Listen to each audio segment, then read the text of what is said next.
Thank you, everybody. Thank you very much. And it looks like they have a speech out here for me. Ooh, that's so much easier. Let me start reading. Look, that's all I need to do is read you a speech. Oh, look, welcome to Mar-a-Lago. Congratulations. I don't know. I don't think we better do this stuff. Not with this group. They give it for Biden, but he doesn't get past the first page. Well, it does help, though, because today I gave a press conference with the Prime Minister of Japan, nice guy, tough guy, tough, but really a nice guy. And it was sort of amazing, the press. Ooh, do we have some press back there? Is that press? Caroline? Oh, how's Caroline doing? Is she doing a good job?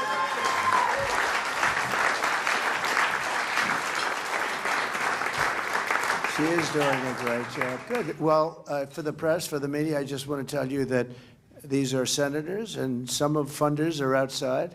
They didn't get in, actually, which is amazing what happens when you win. You forget them. Isn't it terrible?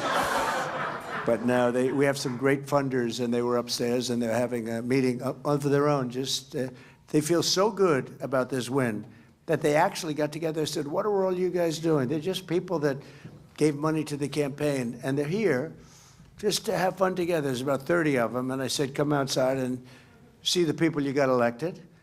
And some of them are tremendously successful people. WeatherTech, a company privately owned that only makes this product here, doesn't want to go to other places to make the product. It's a great product. David, and so many other people. And I said, come down, and some of you have probably said hello to them, but I guess they're up eating by this time. But I just want to say that it's been amazing. It's been an amazing period of time. We've had some fantastic races.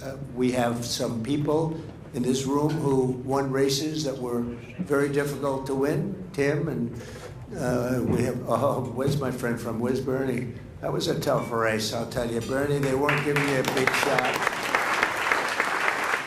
I went up with Bernie, and I went up on a Friday night just before the primary, and I said, this is the worst weather I've ever seen. It was the windiest day I've ever seen. The teleprompters blew off the stage. I actually got, before I even started, and it was a wind, like a tropical wind in Ohio, and it was brutal, right? Remember that? And I said, well, we're all by ourselves up here with about 50,000 people. But I said, you're going to win that race. And he won the race, and he did great. He did a great job. And David was great. How about that? That was, I don't know, where is David? Where is David? David, with his great wife, who was with me for a long time. But, you know, that was a tough race. That was incredible. I thought, you know, maybe, I don't want to say it, but that might have been the toughest of all. You know, when you have a father that was there for 26 years and a son that's been there for 24 years or whatever it is, that's not easy, and you did it, and you did it. Under a lot of pressure, too. You were under a lot of pressure. He was actually in the field in Butler, Pennsylvania, when we had that terrible incident, and I saved his life because I said, David, come on up. No, you know what, David? Stay there for a little while. And then I said, let me see the chart. And I looked over to the right. If he would have come up, he would have been maybe not here. So I saved your life by saying, don't come up. I said, come up later, David. We'll have you later. That wasn't that a good moment?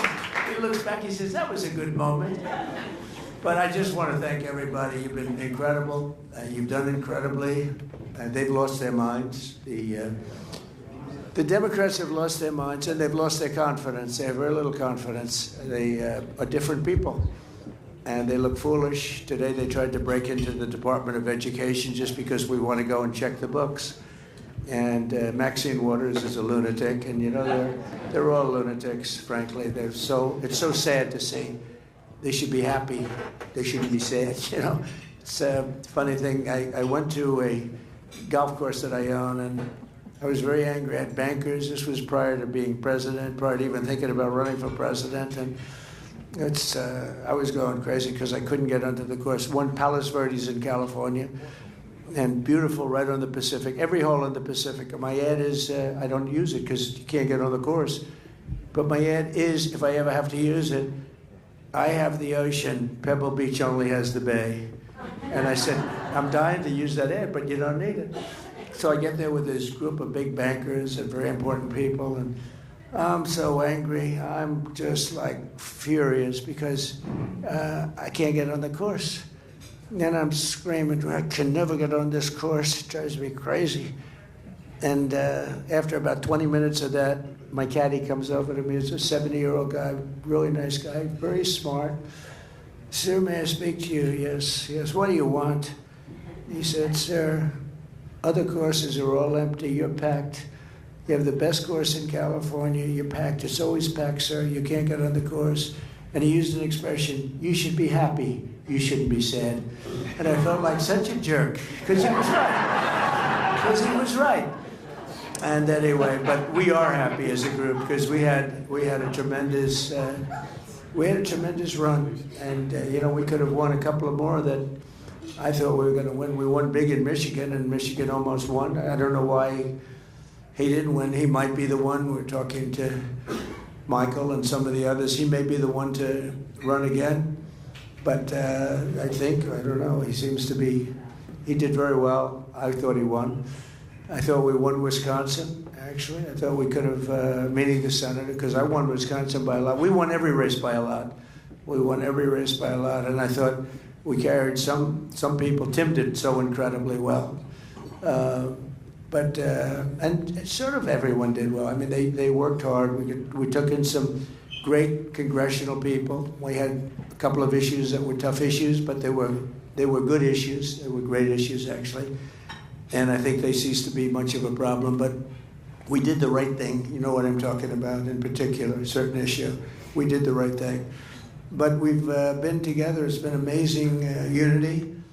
The only thing I was a little worried, I was asked to do the prayer breakfast, and they said, oh, it's 2 prayer breakfasts. I said, why is it 2?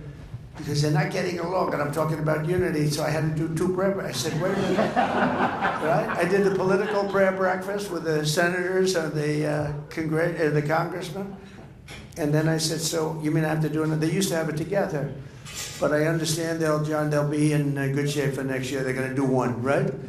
And they said, well, you can do it by Skype.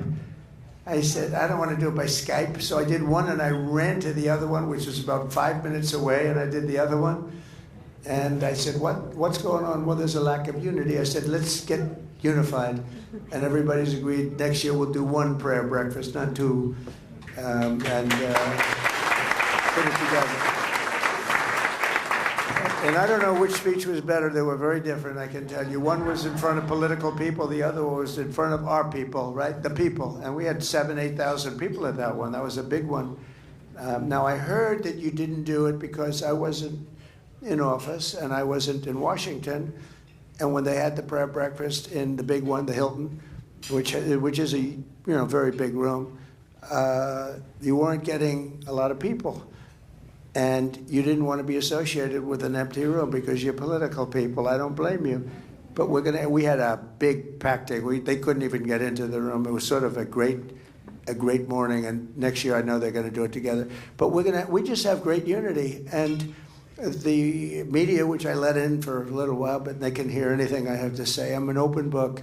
They can say anything. They can have anything. We had a great news conference today with the Prime Minister. Japan, they wanted to buy U.S. steel. I said, I can't let you buy it. I cannot.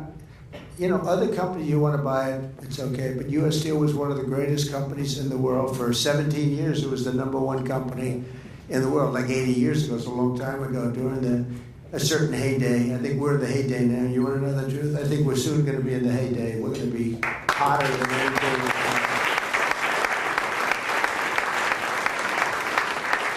And I told them 2 weeks ago, they came in to see me, the people from U.S. Steel, with some Japanese representatives, and I said, I can't let you have U.S. Steel. You cannot buy it.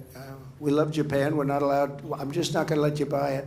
It's U.S. Steel. This is one of the great companies of the world.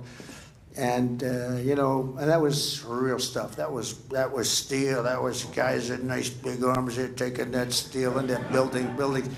Today we have Google and Facebook, and that's fine too. But it's a little bit different. And they become dear, dear friends. I say that. It's amazing how they spent $500 million on lock boxes. And the last one, they're sitting on the stage with me. That was That was a who's who of the world sitting on the stage. It's very different. The first one, I didn't have a lot of support, but I had a lot of people's support. But, you know, we did great. Then we had the second one where we did much better. We got 10 or 12 million more votes, and we did phenomenally on the second one. But then we said, look, we did great, but a lot of bad things happened, terrible things, terrible things. And look what happened to our country because of it. But then I said, we got to do it again, but we're going to make it too big to rig. And if anybody here thinks they didn't try, they tried like you wouldn't believe, but it was just too big to rig. They walked away. 9:02 in the evening, they knew it was over. There was nothing they could have done. And that's what we had. We had an election that was too big to rig. And it was such an honor. We won every swing state. We had 7. And remember, John, they were talking about, well, maybe Trump could win 3 or 4. We won all of them, and we won them by a lot. It wasn't close, none of them. We had a lot of good things. No tax on tips. That helped me in Nevada quite a bit. I hope we're going to be able to get that, okay? We've got to try and get it. Very important. Some of the things that are very important, I think, is the 1-year deduction, you know, where you can do something in 1 year. No, we haven't. A lot of people haven't been talking about that. I can tell you the first one that was so big, where they go out and they invest and they're allowed to do the 1-year deduction. That really revved up. And I've had so many people say, could you do that again? People were doing jobs that they didn't even want to do. Building jobs, creating jobs and building jobs. And Tommy, you know about that. That 1-year deduction was such a big deal. So I hope you guys can start thinking about that and putting it in the bill. But we had a great meeting the other day and yesterday in the Oval Office with about 22 House members. And they were from all sides, super conservative and slightly on the progressive side. I use progressive because tonight I want to be nice, plus we got a lot of cameras rolling back there. I want to be nice. But they were very different. And I said, you know, I heard them, I listened for a little while, and then I said, you know, why don't we just balance the budget? Why don't we cut certain things and balance the budget? Don't touch Social Security, don't touch Medicare, Medicaid, just leave them alone. Now, there are people that are illegally in there, because we have a lot of illegal immigrants that have found their way in, and we just can't do that. We just can't do it. But just let's see if we can balance the budget. And they started screaming and shouting. And within about an hour, it was amazing what they found $750 billion in the Green New Scam. Commonly referred to as the Green New Deal, conceived of and dedicated by a young lady who never studied the environment, who knows nothing about the environment, who was a semi-poor student, not a good student, who's not particularly smart, but has some magic. I actually said I watched her campaigning when she campaigned the first time in Queens, because Queens is my territory. I grew up in Queens. And she was running against a friend of yours, Joe, right? You know Joe. And Joe was going to be the next speaker, right? He was going to be the next speaker. It wasn't going to be Nancy Pelosi, who was probably one of the most dishonest people. You know, she became a rich person. She never was anything. She was a politician, and she's worth now $100 million, $125 million. How about the one where she sold her stock a couple of months ago in a company that announced everything? She had the company for years, and then she sold the stock, and the following day they announced that that company's under major investigation and the stock crashed. Nothing happens. Nothing happens. They're crooks. So she was running AOC. I say AOC plus 3, but she was running, and I watched her run. And I said, oh, she's pretty good. She's got a spark. And I called Joe, who I don't know too much. I said, are you running against her? Yeah. But are you not debating her? No, she's got no chance. And he's been in there for like 25, 26 years. Unlike Tim Scott, who absolutely destroys his opponents all the time. You really do too. And by the way, he was the greatest surrogate. He was our greatest surrogate. I said to him, he was brutal.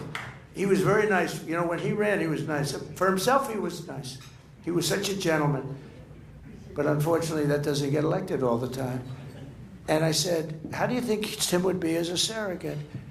And I watched him the first time, and he destroyed everybody. And then he went again, and he said to me, and I thought it was beautiful, actually, because it's like the opposite of me. He said, I've never been able to speak well about myself because I don't like bragging. And I said, isn't that nice? Isn't it nice that somebody's like that? And it's true. He was always a great campaigner, but it was a good campaign. But it wasn't a vicious, violent campaign, right? But for me, he was vicious and violent. You just destroy people. So I want to thank you. I just see you sitting with your new beautiful wife, and I just want to thank you. He's a great guy. Everybody in this room, as far as I'm concerned, look at Mark Wayne back there. Don't fight him. Just don't fight him. He almost got into a fight with a tough cookie. I know that tough cookie, right? Head of the Teamsters. He's a fantastic guy, Sean. And he almost got, but he could have been in trouble with this one, though. Sean's pretty tough, but he would have been in trouble. But I see everybody in this room, and I mean, there's nobody. And if I didn't like somebody, I would tell you. I like him. I really would. You know what I like about Chuck Grassley? He made Comey choke because he got this voice, and he wasn't meaning, but he said, "Did you lie?" And Comey was like, it was unbelievable. Remember, and he said, "Yes, yes."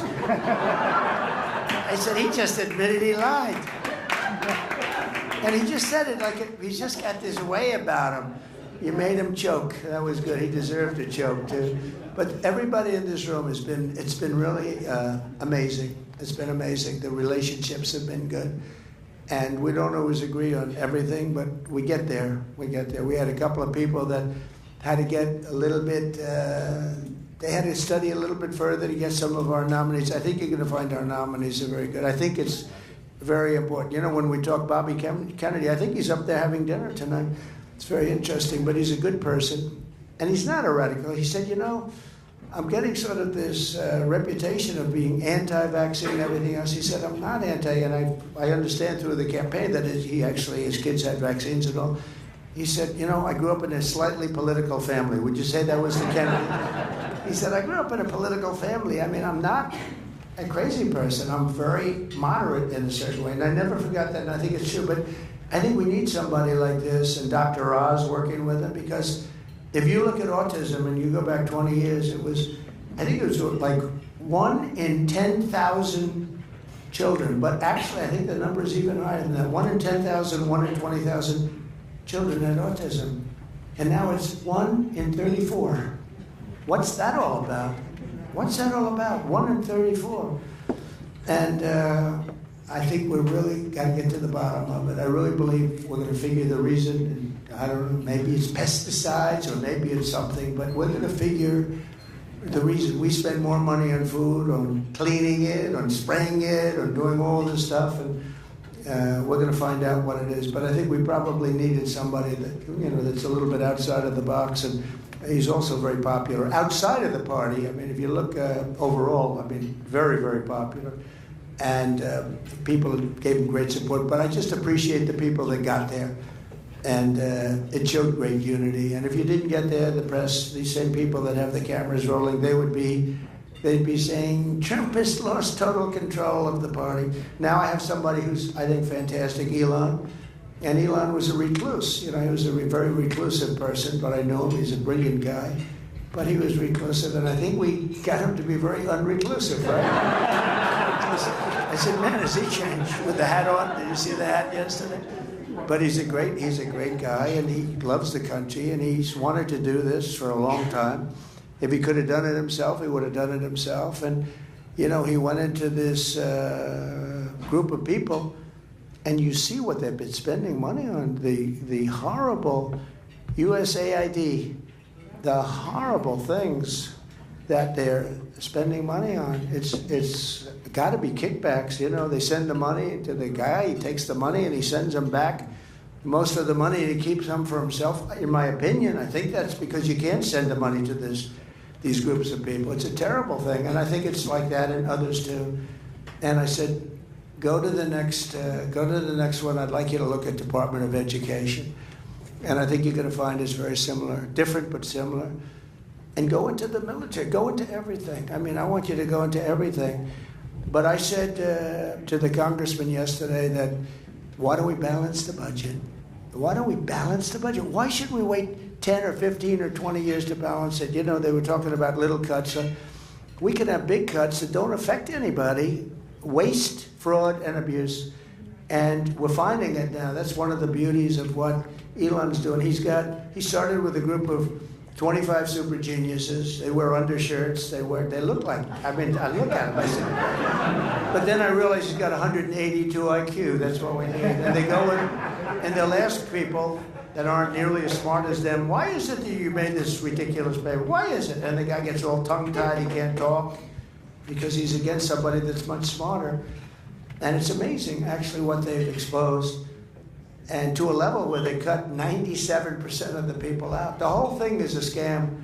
And you look at some of the people working there, they're very political people, they're relatives, and it's just terrible. But you're going to find that elsewhere. And then I think we're going to see something tremendous with respect to the tariffs because, you know, other countries tariff us, so we don't tariff them. And with Lindsay, I don't know if you remember the conversation, Lindsay, but I had a conversation with Lindsay, who's so talented on so many things, but I would say finance, he's less interested. No, he's look, he gets it, but he's less interested. And I said to him, you know, certain countries, they charge us a tariff, and I want to charge them the same thing. And I like that, and I want to charge them the same thing. I said, okay, so let's get this straight. They charge us like 100%, we charge them nothing. I said, that's right. He said, so you want to charge them 100%? I said, I want to charge them whatever. If it's 80% or if it's 25%, I want to. Lindsay looked at me and goes, you got my vote. And it was very simple. And he's a great guy, and he's running for office, and I'm going to endorse him, and he's going to do very well. I think he's going to do very well. Well, we're batting. I think we're 299-0 in the Republican. But you know what? We're 355. Brian Jack, where's the great Brian Jack? 355 out of 355 general elections. We won, I think, 234. That's not bad either.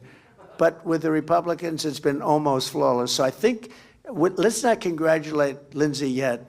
But I think you're in good shape, okay? He's been a fantastic, in my opinion, a fantastic senator, and he's a nice guy. He's a little more left than I am, a little more left than you are, but he is a great guy, and he's going to have no problem. So I appreciate all of the unity. I appreciate this tremendous support. There's Doug Burgum as an example. What a great, he was fantastic. And Catherine, thank you, Catherine. And he was a big part of today's event because he and Chris Wright, you know, Chris Wright, I don't know if Chris is here, but Chris Wright is the #1 guy in the world in oil and gas.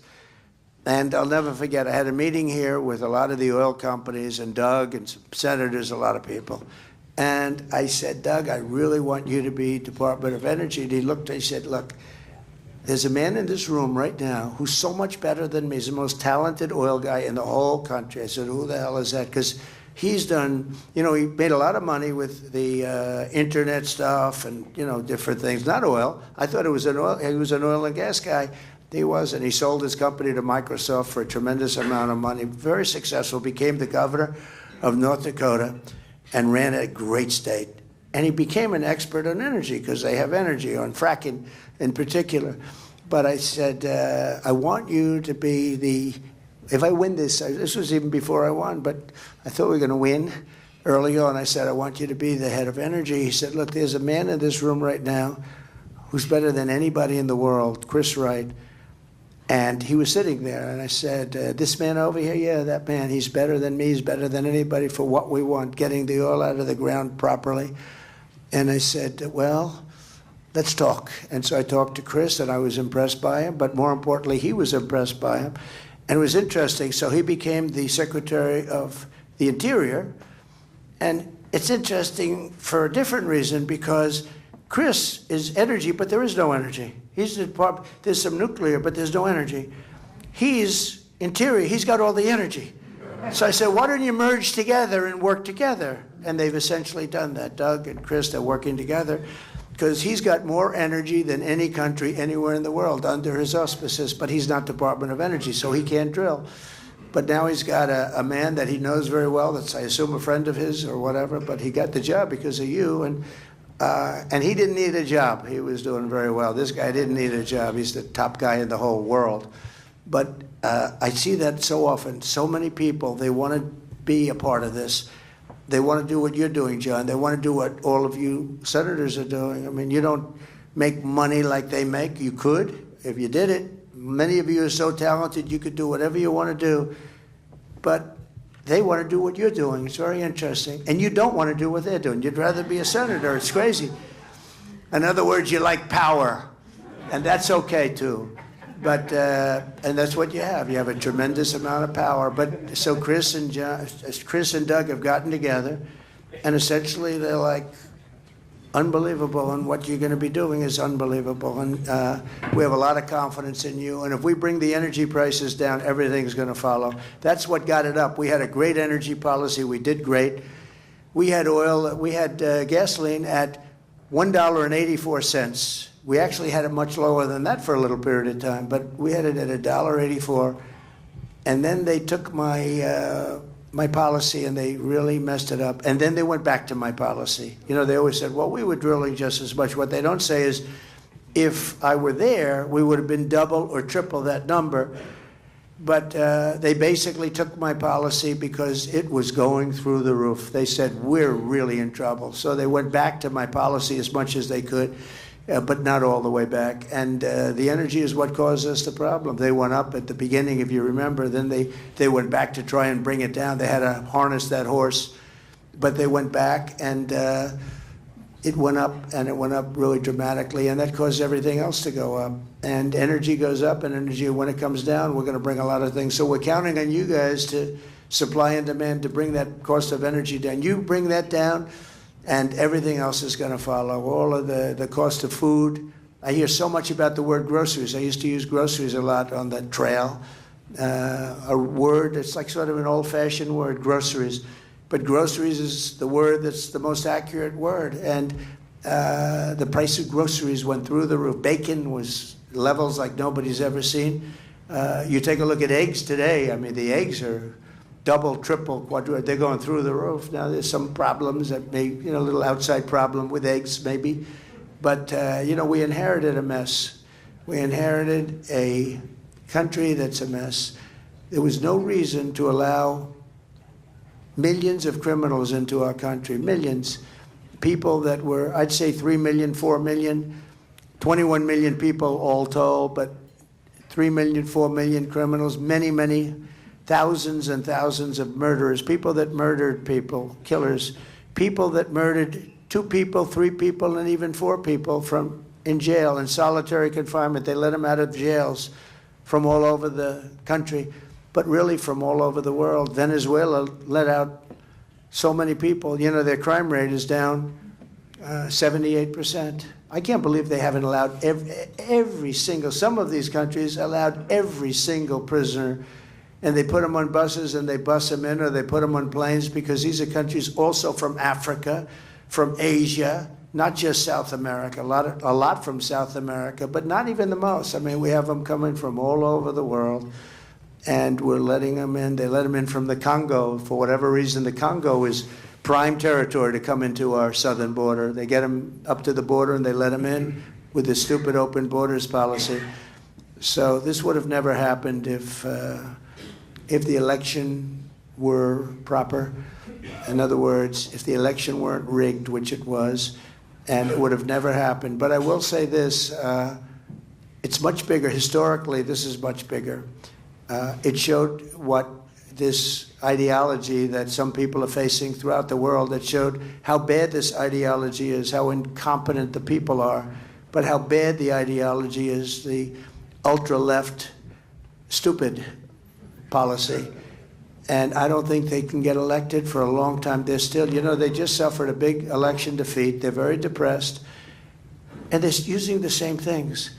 We just signed a bill yesterday. It was so incredible that no more men playing in women's sports, right?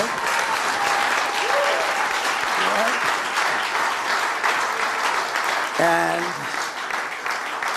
stand up, big boy, stand up. How about this guy? Okay. Now I'm using him as He was a great player. He played in the Jets for, 10 years? Ohio said, is he going to play in sports with his wife? Wouldn't that be lovely? She's the size of his leg, maybe somewhat smaller. The whole thing was ridiculous. You saw I was reading off some of the stats yesterday in the room, and I said there was a long-distance race. They had the best female racers and the best male racers, long-distance running race. And the man won by 5 hours and 24 minutes. I mean, that's not... The greatest, though, are the weightlifting records, where they break the record, a record that stood for 18 years, and they'd go and they'd put a quarter of an ounce here, a quarter of an ounce, and they go, and they couldn't quite get it up, and this guy came in, and he was a poor man weightlifter, not a good one. He was at the lower realm of weightlifting. He goes up, boom, and he ends up like 127 pounds more. He was one of the worst. I don't know, maybe that's why he decided to transition, as the expression goes. I've gotten very good at that. I have to, because if I make a mistake, these guys are going to get me in big trouble. We're perfect. Susie will get very upset with me if I make a mistake. And by the way, Susie deserves a great round of applause.